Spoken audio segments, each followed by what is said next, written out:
गंजाम जिला गोपालपुर निर्वाचन मंडली अंतर्गत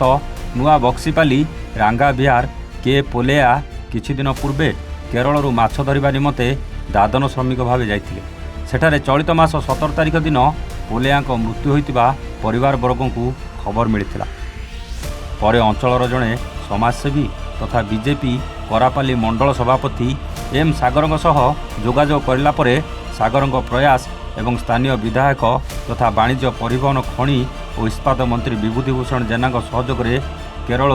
पोलेया मरशरीर निज परिवार वर्ग निकट में पहुंची बेले सरकार पक्षर 30,000 टंका सहायता करा जायतिबा राजस्व निरीक्षक सूचना देथिबा बेले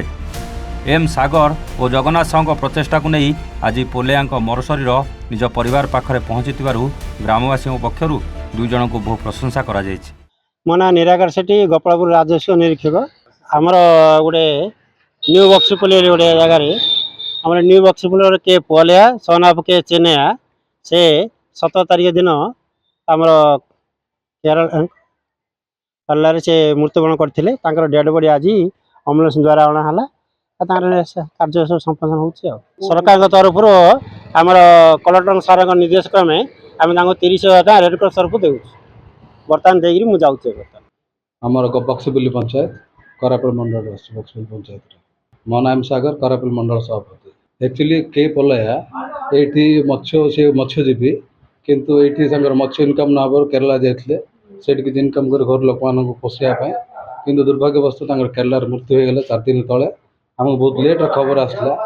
काली राति परदिन राति आसिक घर मान साक्षात कली साक्षात कलापर मु केरला पुलिस फोन आसला मानू से पुलिस डिपार्टमेंट कांटेक्ट करी से लोकर हिसाब किताब माने ठिकाना पचारे कौन है कौन पुलिस पाखे भी खबर नाला से मत कहला नेक्स्ट दिन मत कॉल करूँ कहीकि नेक्स्ट दिन मुझे कॉल कलापर से डेड बॉडीटा को केरला वाइजाग पठेले बाई फ्लाइट तापर आम ये मंत्री विभूति मान साहाय्य नहीं तहसीलदार कनिष्ठ तहसीलदार आरआई रेवेन्यू डिपार्टमेंट आरआई समस्त कथबार्ता करी रेड क्रॉस थ्रू रू एम 30,000 साहाय्य आणला बेसिकली कौन पुओ 2 पुओ भणजा जाइए वैजाग बडीटा धरिक आसुँच बडीटा 1.5 2 भितर पहुँचो आम आम्बुलेंस खर्च ताद स्त्री को किसी राशि 15,000 टका राशि सहायता कर। रंगेलुंडारू संदेश कुमार साहू रिपोर्ट एवान ओडिशा।